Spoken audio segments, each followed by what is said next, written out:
I sat at the heavy oak table in the freezing courtroom, my hands folded tightly in my lap, trying to control the shaking in my fingers. Across the aisle, my ex-wife Chloe sat next to her high-priced attorney, dabbing at her dry eyes with a tissue. She was wearing a conservative pale blue dress, her hair pulled back neatly, playing the role of the battered, exhausted victim to absolute perfection. But what made this scene truly sickening wasn't Chloe's Oscar-worthy performance. It was the people sitting in the gallery right behind her. My mother and my father. They were leaning forward, whispering words of encouragement to the woman who was actively trying to destroy my life.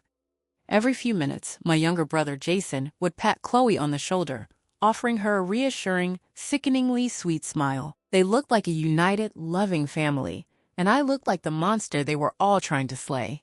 Chloe was suing me for everything: my house, my savings, and full ownership of the multi-million-dollar business I had built with my bare hands.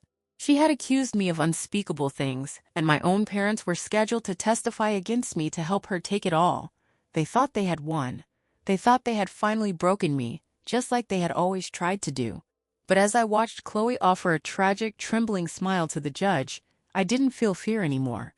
I felt the small, hard plastic of a USB drive resting in the pocket of my suit.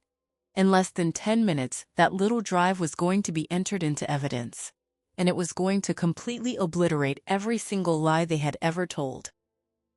To understand how my entire family ended up conspiring with my ex-wife to ruin me, you have to understand the sick, twisted dynamic I was raised in. For as long as I can remember, I was the designated workhorse of the family, and my younger brother Jason was the golden child. It wasn't just a slight preference, it was a bizarre, almost cult-like devotion my parents had toward him.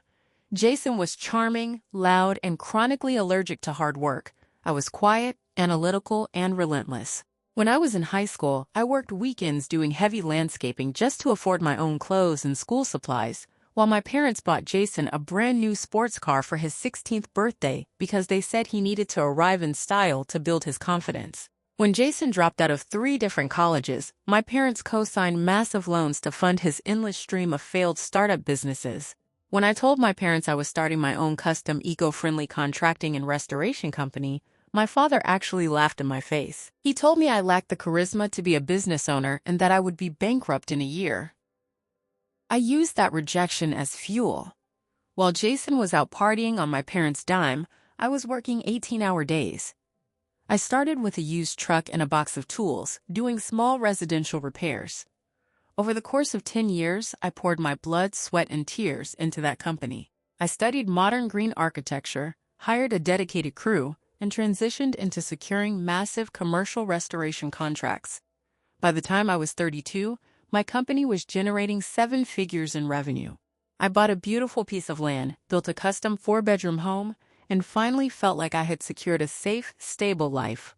That was when I met Chloe. At first, Chloe seemed like everything I had ever wanted. She was a real estate agent who showed me a few commercial properties, and we instantly hit it off. She seemed grounded, supportive, and endlessly fascinated by my work. She would bring me coffee on job sites, listen to me vent about supply chain issues, and tell me how proud she was of my ambition. After a year of dating, I proposed. The first couple of years of our marriage were peaceful, but as my business grew from successful to highly lucrative, Chloe's mask began to slip. The supportive partner vanished, replaced by a woman obsessed with status, appearances, and relentless consumption. She quit her job, claiming she wanted to manage our household, but she spent her days at luxury spas, country clubs, and high-end boutiques. My hard-earned money was bleeding out through designer handbags, spontaneous first-class trips with her friends, and constant, unnecessary renovations to the house I had built. Whenever I tried to set financial boundaries, Chloe would throw catastrophic tantrums. She would accuse me of being controlling, of financially abusing her, and of not loving her enough to let her live comfortably.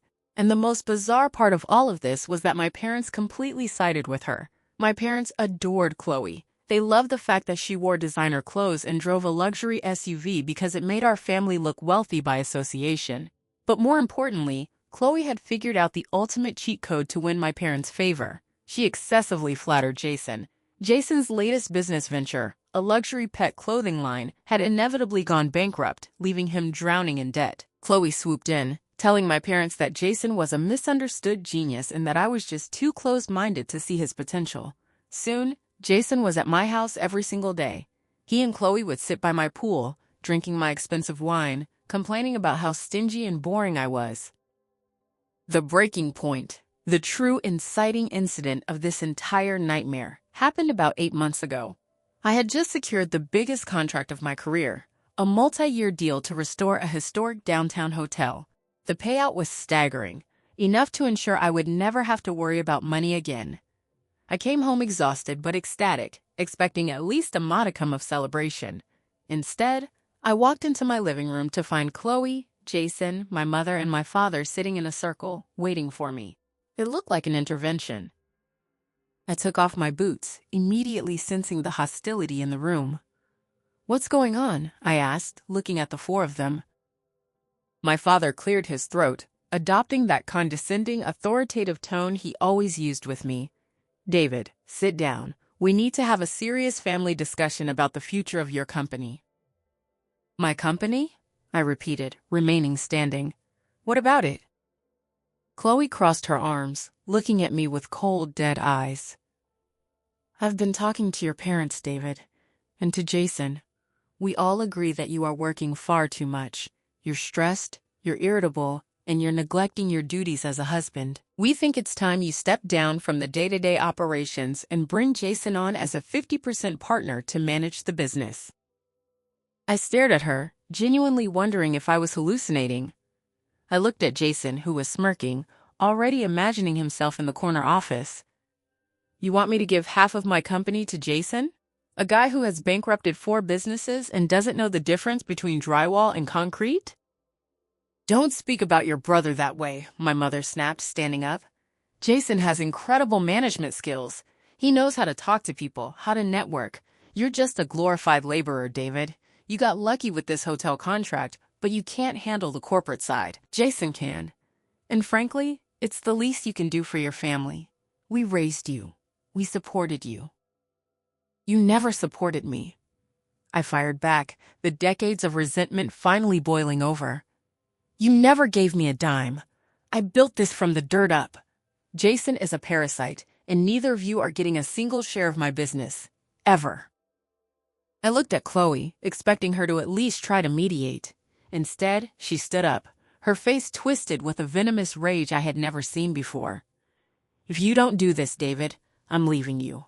I'm not going to spend the rest of my life chained to a selfish, arrogant workaholic who refuses to help his own flesh and blood. You will sign the paperwork, or I will file for divorce, and I will take half of everything anyway." The sheer audacity of her threat left me speechless for a moment. Then a profound, chilling clarity washed over me. I realized in that moment that she didn't love me. She probably never had. She loved the lifestyle I provided, and she saw my business not as my life's work, but as a communal piggy bank for her and my toxic family. "Then file," I said softly, my voice devoid of any emotion. "Get out of my house." The escalating conflict over the next 6 months was a descent into absolute hell. Chloe didn't just file for divorce. She launched a Scorched-Earth campaign designed to utterly destroy my life. She hired a shark of an attorney known for vicious, prolonged litigation. In her initial filings, Chloe claimed that I was emotionally and financially abusive.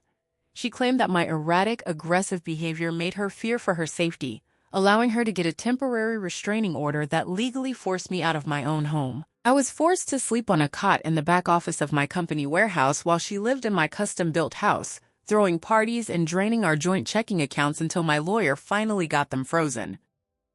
But Chloe didn't stop at just wanting half. She argued that because I was mentally unstable, I was unfit to run my company. She petitioned the court to award her 100% ownership of the business in lieu of traditional alimony, claiming she had been the silent brains behind the operation the entire time.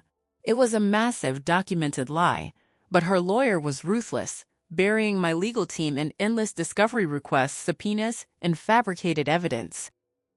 And then came the ultimate, unforgivable betrayal. During the deposition phase, my parents and my brother voluntarily submitted sworn affidavits supporting Chloe's lies. I sat in a sterile conference room, listening to my lawyer read my own mother's words out loud. My mother testified under penalty of perjury that I had always been violently unpredictable, that she had witnessed me verbally abusing Chloe, and that Chloe was entirely responsible for the success of my contracting business. My father submitted a statement claiming I had a severe gambling addiction, a total fabrication, and that I was hiding company assets. When I read those documents, something inside me broke. It wasn't just sadness, it was a profound, hollow realization that I had no family. They were actively participating in a conspiracy to ruin me, all because Chloe had struck a deal with them. My lawyer discovered through financial disclosures that Chloe had signed a legally binding memorandum of understanding with Jason. The agreement stated that if Chloe won full ownership of my company in the divorce, she would immediately appoint Jason as the CEO and grant him a 50% equity stake. They were literally dividing my corpse before I was even dead. I fell into a deep depression. I was living in a dusty warehouse, eating takeout, fighting a legal battle that was draining my personal savings, while the people who were supposed to love me were plotting to steal my empire. But I am not a man who rolls over and dies. I'm a man who solves problems. And the problem I had was a lack of hard evidence to prove they were lying. That leads to the mid-story twist that changed absolutely everything. About 3 months into the separation, the judge modified the restraining order. Chloe was allowed to stay in the house, but I was permitted to access my detached home office on the property during business hours to retrieve company files, as long as I didn't enter the main residence. Over a weekend when I knew Chloe was out of town on a wellness retreat in Sedona, I went to the property to get some tax documents. When I walked into my home office, I immediately noticed things were wrong. The lock on the door had been tampered with, my filing cabinets were scratched, and several sensitive client contracts were missing. I realized Chloe was illegally entering my workspace to steal information for her lawyer. I didn't call the police because I knew she would just play the victim and claim she accidentally wandered in. Instead, I used my background in contracting and security installation. I bought 3 ultra-high-definition motion-activated security cameras with audio recording capabilities. I spent 5 hours perfectly concealing them inside the air conditioning vents and behind the crown molding of the home office. I routed the feed directly to a secure, encrypted cloud server that only I could access from my phone. I didn't tell my lawyer. I didn't tell a single soul. I just set the trap and waited. For 2 weeks, nothing happened. I started to wonder if I was just being paranoid. But then, on a rainy Tuesday night at 2 a.m., an alert popped up on my phone, motion detected home office. I sat up on my cot in the warehouse, my heart pounding against my ribs, and opened the live feed. The night vision clicked on, illuminating the room in a crisp green glow. The door to my office slowly creaked open. 2 figures slipped into the room. It was Chloe and my brother Jason. I held my breath, watching the screen as they turned on a small flashlight. They weren't just looking for documents. They were carrying a large duffel bag. "Are you sure there are no cameras in here?" Jason whispered, his voice coming through the audio feed with terrifying clarity. "I'm sure," Chloe replied, sounding breathless and giggly. "He's too stupid to set up cameras. He doesn't even know how to use his own smart TV." I watched, paralyzed with disgust, as Chloe wrapped her arms around my brother's neck. They kissed, a deep, passionate, familiar kiss that proved this wasn't a new development. They had been sleeping together, my wife and my own brother. "Hurry up," Jason said, pulling away and unzipping the duffel bag. "We need to plant this stuff before his lawyer demands an inspection of the office." Jason pulled out empty liquor bottles, a bag of white powder that looked like cocaine, and a stack of printed, aggressively unhinged emails that were clearly forged to look like they came from my account. They were meticulously staging my office to look like the den of an erratic, drug-addicted lunatic. "This is brilliant, babe," Jason chuckled, strategically placing the empty bottles in my desk drawers. "Once the judge sees the photos of this place, he'll lose the company for sure, and then we can finally sell off the equipment and cash out." "I know," Chloe sighed, leaning against my desk. "I just can't wait for this to be over. Your parents are being so annoying, constantly asking for updates. I had to promise your dad a new boat just to keep him committed to his testimony." "Don't worry about them," Jason sneered. "Once we have the company, we control the money. We'll throw them a few crumbs to keep them quiet. Just make sure you cry really hard at the final hearing. The judge eats that up." "Oh, I will," Chloe laughed, a cold, evil sound that echoed through my phone speaker. "I'm going to take him for every single penny he has. He deserves it for treating us like garbage." They finished planting the fake evidence, kissed one more time, and snuck out of the office. I sat in the dark warehouse for 3 hours, staring at the blank screen, my hands trembling with a mixture of profound heartbreak and pure, unadulterated adrenaline. I didn't just have proof of their affair. I had high-definition audio and video of them committing breaking and entering, tampering with evidence, admitting to perjury, conspiracy to commit fraud, and admitting to bribing my parents for false testimony. I had the nuclear launch codes, and they had absolutely no idea. The next morning, I drove to my lawyer's office, handed him the USB drive, and watched his jaw physically drop as he watched the footage. He looked at me, a vicious, predatory smile spreading across his face, and said, "David, we are not going to show this to them in discovery. We are going to let them walk right into the courtroom, swear under oath, tell their lies to the judge, and then we are going to drop the hammer. We are going to let them commit federal perjury on the record." Which brings us back to the freezing courtroom on the day of the final hearing. The judge, a stern, no-nonsense woman named Judge Harrison, called the court to order. Chloe's attorney, a smug man named Mr. Vance, stood up and began painting a picture of me that belonged in a horror movie. He called my parents to the stand first. My mother walked up, placed her hand on the Bible, and swore to tell the truth. For 20 minutes she sat there and cried fake tears, telling the judge that I was a monster. She testified that I had a severe substance abuse problem, that I hid money, and that she feared for Chloe's life. My father followed, confirming every lie, stating on the record that Jason and Chloe were the true masterminds behind my business. I sat there, watching the people who gave me life try to destroy it. I didn't react. I just stared at them with dead eyes. Finally, Chloe took the stand. She was brilliant. She sobbed quietly, her voice trembling as she described the years of terror she endured. She testified under oath that she had never been unfaithful, that she only wanted the business to ensure its survival, and that she had recently discovered disturbing items in my home office that proved I was unfit to manage my own finances. Mr. Vance dramatically produced the photos of the planted liquor bottles and fake drugs. "Your Honor," Vance said, his voice dripping with moral outrage, "we submit these photographs taken by my client in the respondent's home office as Exhibit C. They clearly show a man spiraling out of control. We ask that full ownership of the business be transferred to my client immediately." Judge Harrison looked at the photos, her brow furrowed in disgust. She looked down at me. "Mr. Evans, your counsel has been remarkably quiet today. Do you have a response to these extremely serious allegations?" My lawyer stood up, buttoning his suit jacket slowly. "Your Honor, we do have a response. In fact, we have newly discovered evidence that directly addresses Exhibit C, as well as the testimony of the petitioner and her witnesses. We ask permission to play a brief video file for the court." Mr. Vance scoffed. "Objection, Your Honor. This is highly irregular. We haven't seen this video." "The evidence was obtained legally on my client's private property just a few weeks ago," my lawyer countered smoothly.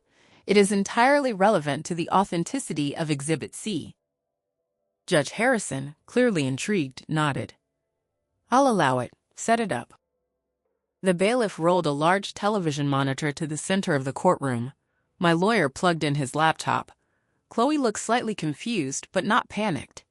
Jason, sitting in the gallery, looked bored. My parents were whispering to each other, looking smug. My lawyer hit play. The screen flickered to life, showing the crisp green night vision feed of my home office. The timestamp in the corner clearly read 2:14 a.m. The courtroom was dead silent as the door on the screen opened, and Chloe and Jason walked in. The moment Chloe's face appeared on the screen, the color entirely drained from her body. She audibly gasped, her hand flying to her mouth. In the gallery, Jason sat straight up, his eyes wide with absolute terror. My parents leaned forward, squinting at the screen, not quite understanding what they were seeing yet. Then, the audio kicked in. Are you sure there are no cameras in here? Jason's voice echoed loudly through the courtroom speakers. I'm sure, Chloe's voice responded. He's too stupid to set up cameras. I watched the judge's face transform from mild curiosity to absolute shock. I watched as the video showed my wife and my brother kissing passionately. I heard the collective gasp from my parents in the gallery as they realized their golden child was sleeping with his sister-in-law. But the video didn't stop there. It played every single agonizing second. It showed Jason pulling the fake evidence out of the duffel bag. It captured their entire conversation. We need to plant this stuff before his lawyer demands an inspection. Once the judge sees the photos of this place, he'll lose the company for sure. I had to promise your dad a new boat just to keep him committed to his testimony. The entire courtroom felt like it was vibrating with tension.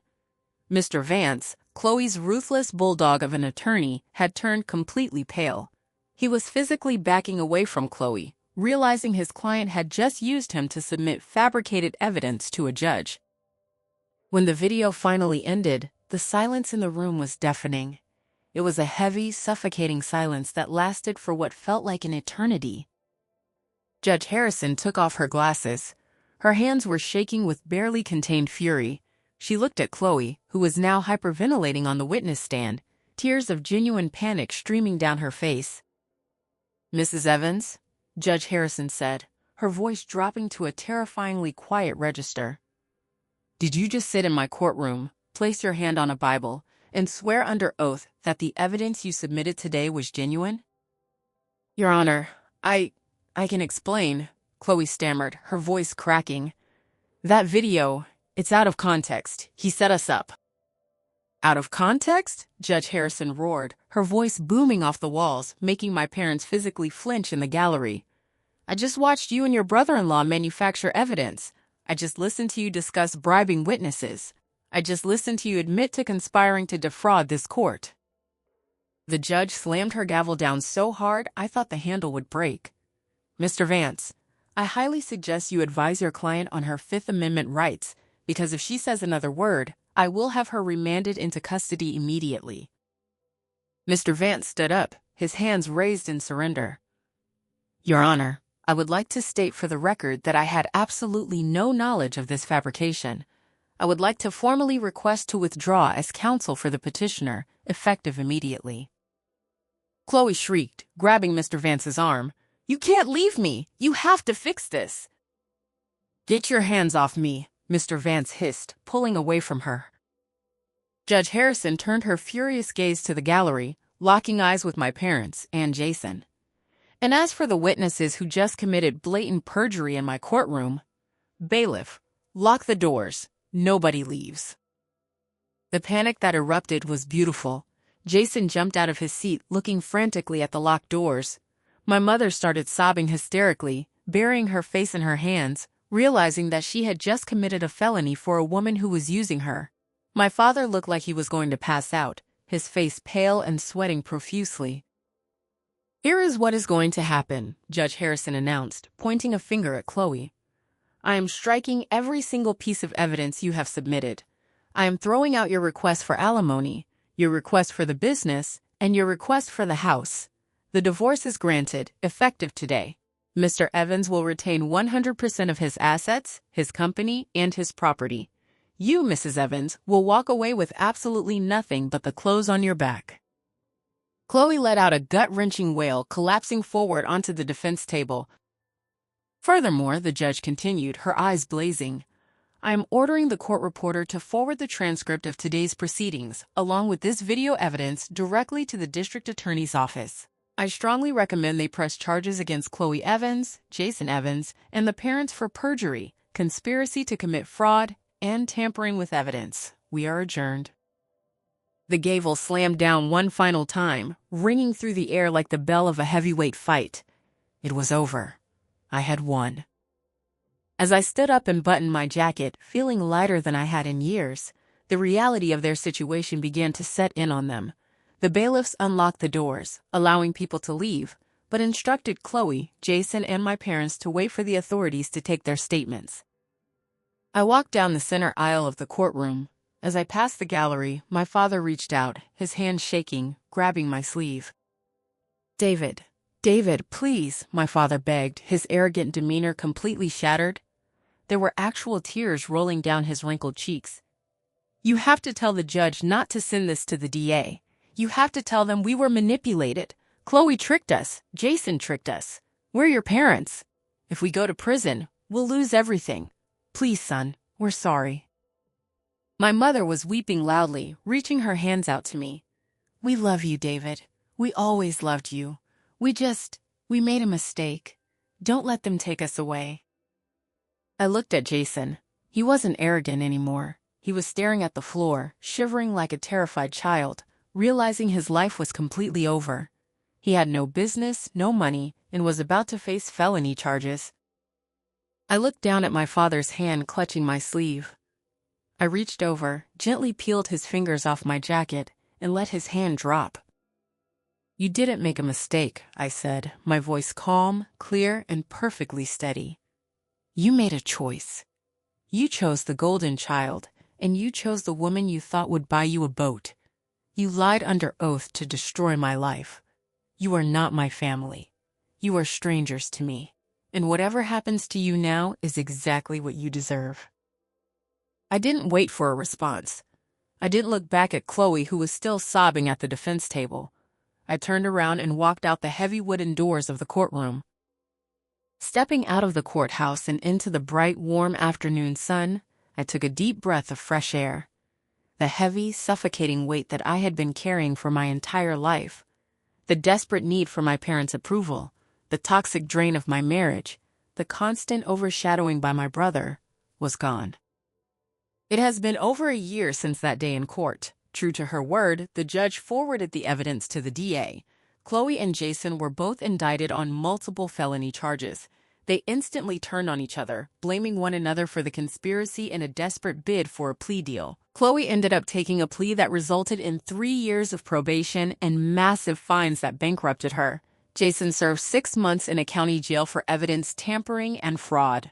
My parents avoided jail time, but the legal fees required to defend themselves forced them to sell their house and move into a tiny, depressing apartment. They are essentially destitute, cut off from the lifestyle they prized above their own son. I never spoke to any of them again. I changed my phone number, upgraded the security system at my house, and threw myself back into my company. Without Chloe draining my accounts and my family constantly trying to drag me down, my business expanded faster than I ever thought possible. I opened a second branch in a neighboring state and hired a fantastic management team to handle the day-to-day, finally allowing myself to take weekends off. I started traveling. I learned how to sail. I met people who valued me for my character, not for what they could extract from my bank account. I built a life that is peaceful, prosperous, and entirely my own. They tried to bury me, to strip me of everything I had built, but they forgot one crucial thing. I was the one who knew how to build from the ground up, and from the ashes of their betrayal, I built an empire they will never, ever get to touch.